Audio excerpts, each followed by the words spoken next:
Welcome to Humanities Heart. My name is Dr. Robyn Mills, and my intention for today is to engage, energise and expand your heart. I'm excited to introduce my special guest, who's Tricia Reynolds, who is a voice for women to give them hope when they feel trapped. She left a 22-year marriage, the religion of her life, and empty nested at the same time. As a stay-at-home mum, she had to rebuild her life, and today she's going to give us hope and hope for other women in similar positions. Hello to you, Tricia, and welcome. Hello, Robyn. Thank you. Lovely to be here with you. So it seems to me that you've had quite a journey in your life. Would you like to speak to that journey? I sure have. I'm trying to, where do I begin? I guess in the beginning. I live in St. George, Utah currently. I was born in Arizona. Until I was 4, we lived there. My father was a music educator, taught at a high school. I don't know what they call the high schools in Australia where you are, but upper, preparing them to go to college. He was quite the music man. And so he was given a position at a university here in Utah when I was 4, and we moved here. And so I was raised in a very musical family and within the Mormon church. So we were kind of like the Osmond family, if you're familiar with them. We grew up just 10 minutes away. And just, yeah, that was our family's thing. And so that just any kind of creativity and art. So that and just really being a devout young Mormon LDS girl, I really wanted to do it right and just get it right. And it seemed that I was doing a pretty good job, I thought, except I had a lot of depression. I had a lot of pressure when I was making my marriage decision based on my concept and understanding of what the religion was asking of me. It put a high importance on a vocation as a mother and a wife and getting married. Not so much, it was secondary to ask yourself, what will I do professionally as a woman? And so I was really intent on following that program, and I did. I married at almost 21. Someone I would say is a very good man and kind of the pillar of what you would want as a young Mormon girl. But I think that and a combination of Disney kind of did me a disfavor. I had this idea that my life would be just all wrapped up in a wonderful, tidy bow if I just did what I was supposed to, and found this tall, dark, handsome, good man. We married and moved to New Jersey. I have 2 children who are now 29 and 20, almost 26, but they were born in New Jersey. And we moved a lot of different places, not because he was in the military, which is typical here in the States, but because of education and some other things. For the most part, raised my kids in California. About 8 years ago, my marriage was really falling apart. I was having a huge question of my faith, but was just kind of going through the motions. And I started just really looking, seeking, trying to find some answers. I couldn't access what was supposed to be the center of my faith. I'm Christian. And so it just felt like everything was just kind of a show or a facade, if you will. That was breaking down inside of me, and I came to a choice point that was based on a spiritual awakening experience at the time. Is it okay if I just continue with this story here? Yes, and I'd love to hear about your spiritual awakening. It was pretty profound. I was invited by a friend who was a dear friend of mine I knew in Texas. We both had ended up in California, and she said, "Hey, I'm going to this wonderful university." She told me about University of Santa Monica, where I eventually got my degree in spiritual psychology, a master's there. But before that, she said, "You need to listen to this book or read it. It's called Dying to Be Me by Anita Moorjani." So I was listening to that book and about her near-death experience, and she was a woman raised in a Hindu culture in a Buddhist country in Hong Kong, in a Buddhist city, I should say, and went to Catholic school. So she had all these ideas about what she was supposed to be culturally, religiously. And everything that she experienced, I even felt in a sense that my marriage was arranged, kind of a Mormon way of doing that.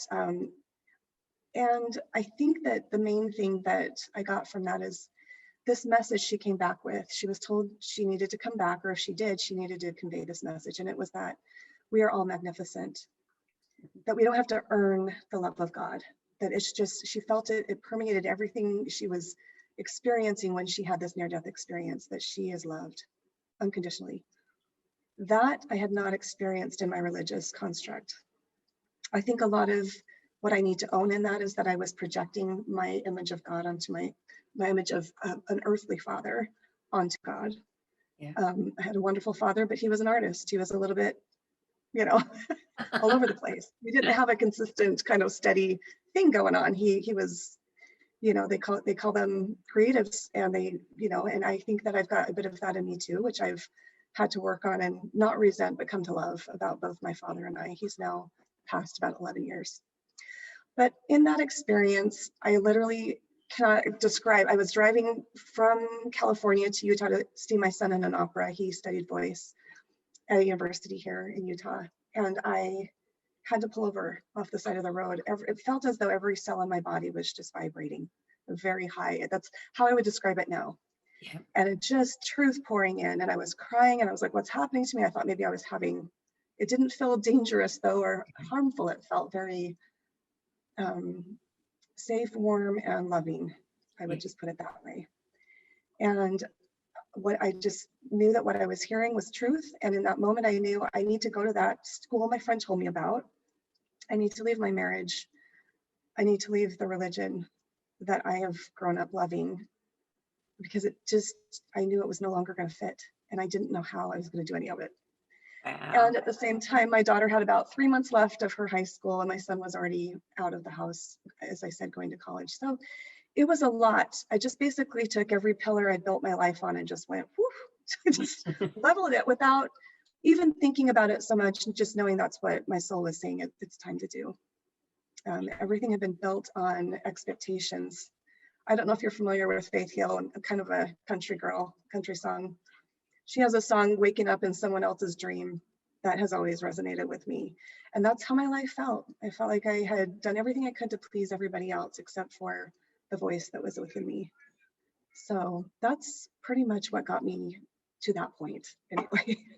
So. What an incredible experience that is, to suddenly feel like you've lived someone else's life, but to have that resonance, that absolute knowing in every cell of your body that you knew that this was the next step, that, and it would go against your mind, it would go against your thoughts about what was right and what you should do.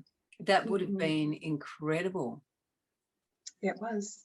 I think that I needed a wake-up experience like that, because I was very trapped.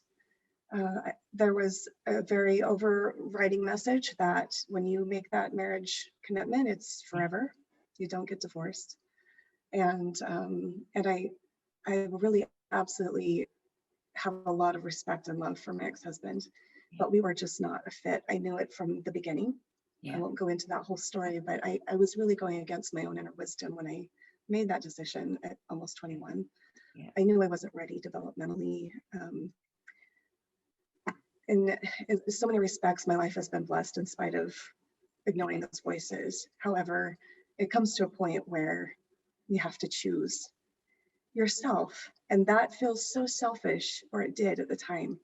If I choose myself, I'm going to hurt my kids. I'm going to destroy this marriage. I'm going to shatter maybe their faith in what they've been taught by me and what we've been raising them in. But it's almost as though I just had to let it all go and let everything just kind of like a snow globe, you shake it up. I shook it all up and just said, I got to trust where all of this settles. Yeah. Did you have to, beg your pardon, do you have to leave your religion as well? Did you lose your faith?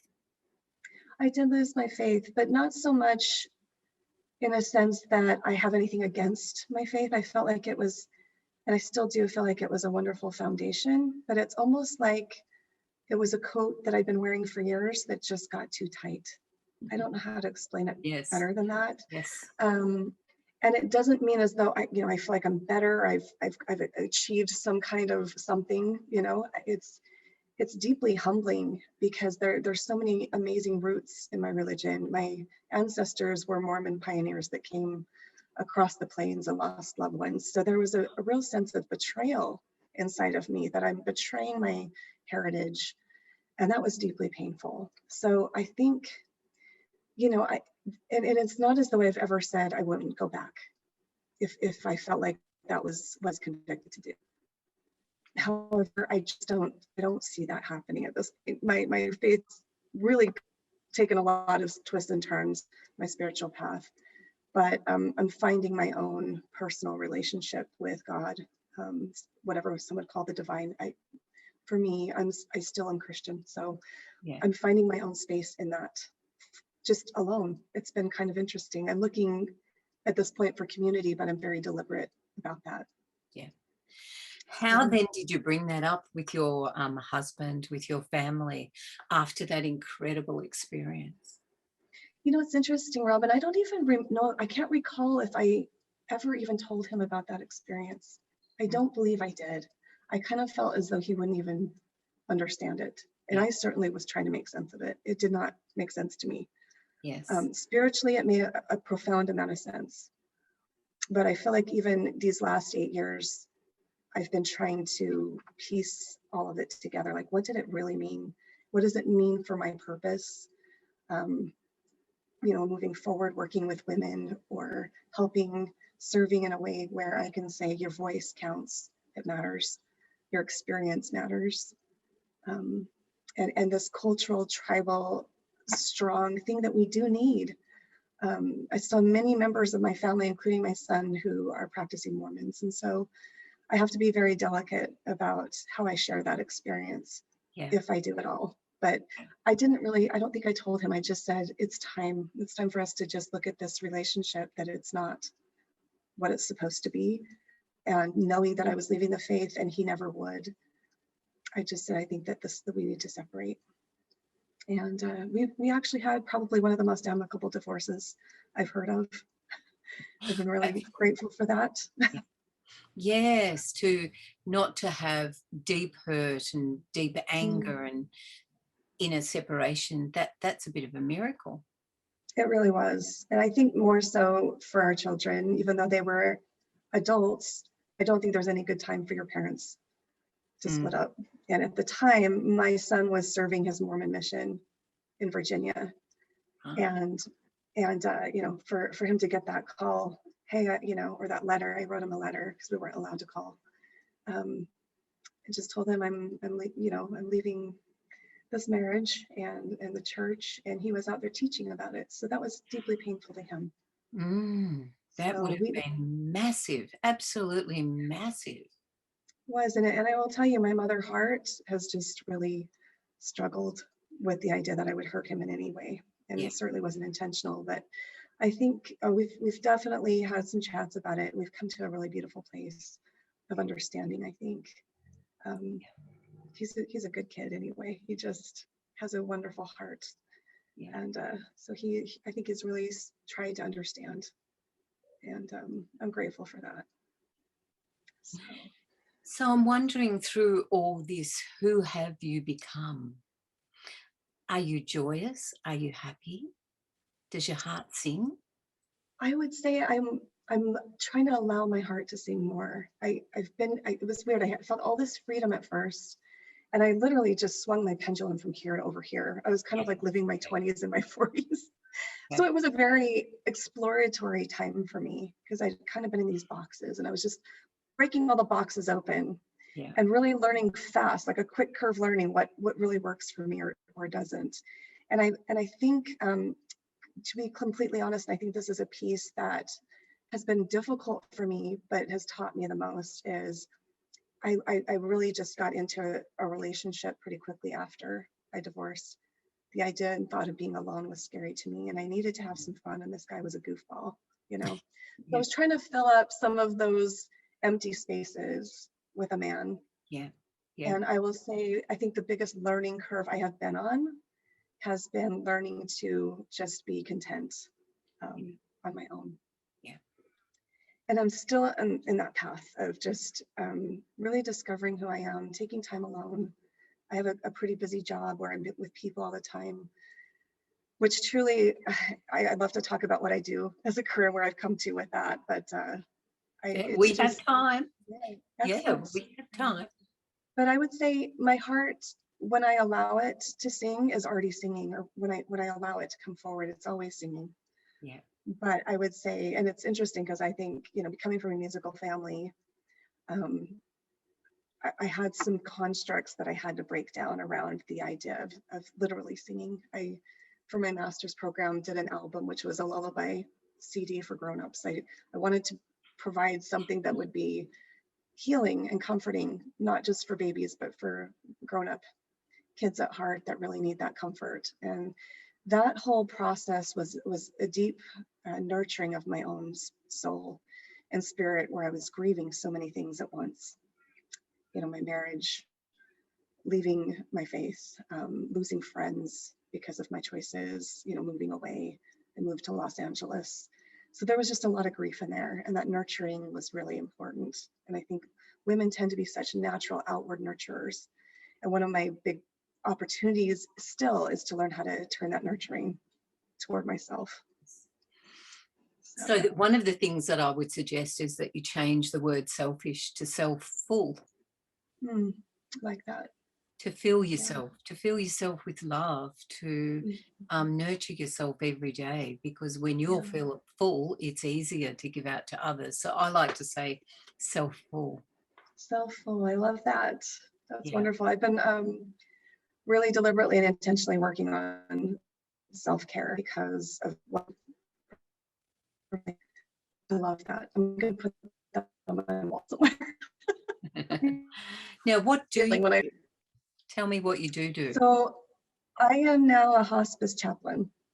I was hired to do that it's been a progress, a real, I don't know, journey. I was coaching women for a while in California when I lived there, and I absolutely loved doing that. It was mostly referral based, and I was working with a business coach at the time, and she referred some women to me, and it just kind of snowballed from there.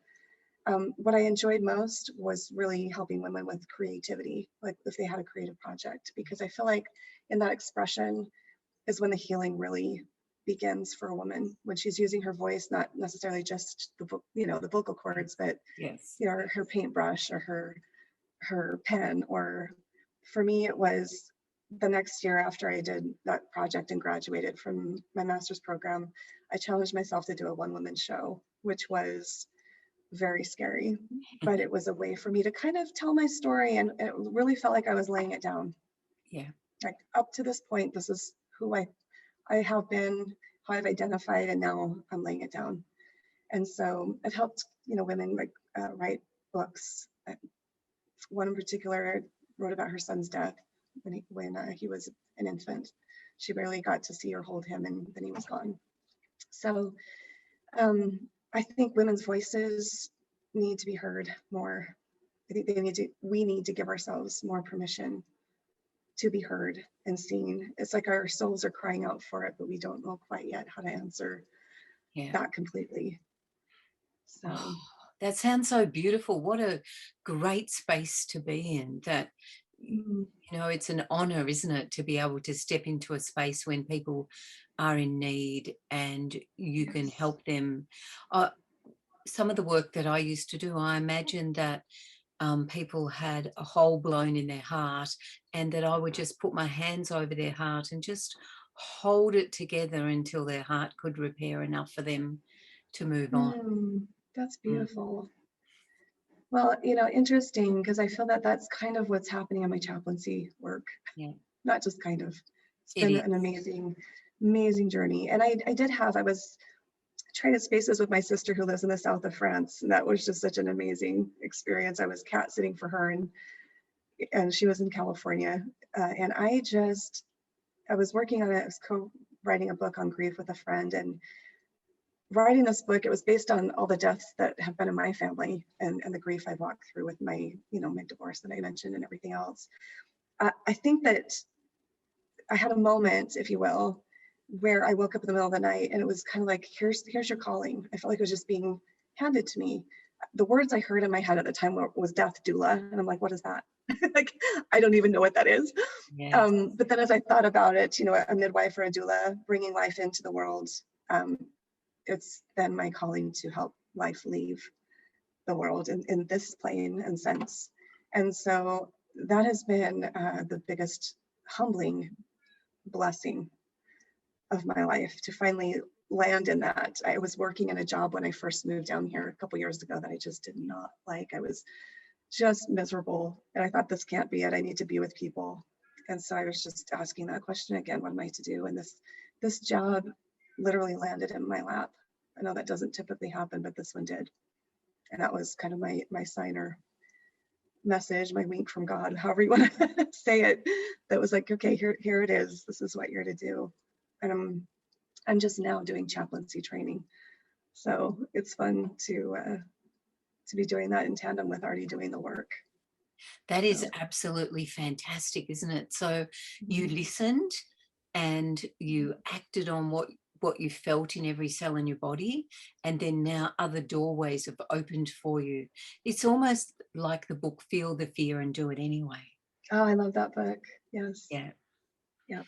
That's exactly what's happened to you, isn't it? Because It even though is. you knew it washed over you like your truth, Mhm. still there would have been anxiety and fear as each step was taken So into much. the unknowing. It's the not Yes. knowing, isn't it? That Yes. we're Yes. frightened of what's going to happen if we let go of what we have. Will it be nothing? Will it be empty? Right. It's a huge It's question. and it may be. I think that's the thing that life is showing me the most, is that it may be a Mm, void, but right. in that void is not nothing really. We may Yeah. think it is, but what I'm finding is, if I can just get still enough in that space, it's filled with peace, love, joy. It's kind of like stepping off a precipice, not knowing if you'll be caught or not. Yeah. And I think that the question how can really stop us. How am I going to do this? I had no clue how I would support myself, or how I would get through this program or pay for it. And I'm still in the process of becoming completely independent. And I've had to let that be okay. I helped my ex-husband build a career and chose to stay home with our children. So it's going to take time. I think we may have some unrealistic expectation that we're just going to know right away what we're supposed to be doing in the world, and we're supposed to have somehow the courage to go after it. And I think it's just that one step at a time into the dark, that it just starts being illuminated in those steps, one step at a time. Sometimes we can't see the whole picture at all, or even if we do, we don't know how to get there necessarily. And So of course, that, if there isn't a map, but if there was, there'd be forks in the road everywhere, wouldn't they? Do I want to there do this would, or this? And sometimes I think you could choose either one of the options in front of you and your life would unfold in a beautiful way. I agree. Yeah. Yeah, It's yeah. not just if we don't make this decision in the right way, our life is doomed, is it? It's like, let's open this door, and Mm-hmm. like the job that you tried, it didn't work. Open the door, and if Right. it's not right, have the courage. How many times did I stay in a toxic environment, a toxic job, because it was easy and I was too afraid to let go? Now, if something's Right. toxic, I move away way more quickly, way more quickly. Me too. Hence, like I said, the relationships, the grabbing onto some of these romantic relationships that have not been healthy for me, and that's a whole other subject or topic I could do on a different On a different different day. show. Just yeah, just being in those kind of toxic relationships and having the courage to leave. Yeah, or those environments. You know what I realized too, though, when you said, you didn't like the job, but you could have stayed stuck in it. I tried to make it the best opportunity I could in spite of not liking it. And what it did was it literally built this foundation. Now when I'm in chaplaincy and in this hospice setting, there are medical terms that I know because of that job. So Perfect. often it's a stepping stone. Yes. It's a way to whatever is going to unfold next, if you can trust the process. And Yes. as you said, trust yourself. It may feel like a dead end choice, but that's where we learn, okay, this isn't for me.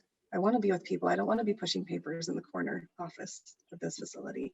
So it's just a way to come to know who we really are and what we're gifted with. And I think it is a joy. It's the joy in the journey rather than the destination. If we can start, I'm trying to see that more and more, even if I don't see the end from the beginning at all. Yes. Um, And what would you say to other people then who might be feeling stuck in a marriage, a job, a relationship, maybe stuck in the world? What would you say to them, Tricia? I think the main thing, because I think this has been my biggest stumbling block, is to trust yourself. We're taught, I think, from such a young age to rely on authority outside of us. And depending on, if it was a real rigid regime, if you will, of authority, then we get scared to really hear any other voice. I think that I would just say trust. If something is screaming inside of you and you're stuck, then listen to that voice and start working with that voice and saying, I'm hearing you, you hate this job, or this marriage is just not fixable, if you will. Yeah. It's just not going to work. And rather than think of all the things that might happen if you left or stopped the situation somehow, just start listening to that voice. Because attached to that voice is a path and a way and wisdom that you can trust. It doesn't mean you're going to know everything to do, but if you just trust that voice, it'll start to unfold. You have to take that step. Yeah. Beautiful message. Absolutely beautiful. I'm wondering, Tricia, if you could imagine yourself towards the end of your life and you looked back, how would your heart say that you've lived your life? I hope above all else with tremendous love. Just first and foremost. Yeah. And, because I think I really got things backward in the religious message. And I'm not saying this is what the religion intended, it's how I took it in and held it inside of me. But it was this idea that you sacrifice yourself in order to be holy, in order to be, in touch with God. Yeah. And I think we're loved far more and better than that by whoever created all of this, that we have to love ourselves first. And then we can love others in a much more profound way, which, in my tradition and faith is what Jesus said is the first two commandments: to love God and to love your neighbor as yourself. The self piece got left out for me, to where I was just in a prison of my own making almost, but I've taken all these constructs to feel safe and go along with the program. But I was in a confined straitjacket, if you will, just could not move anymore. And that experience I shared with you set me free from that. So beautiful. Yeah. What would be your proudest moment, Tricia?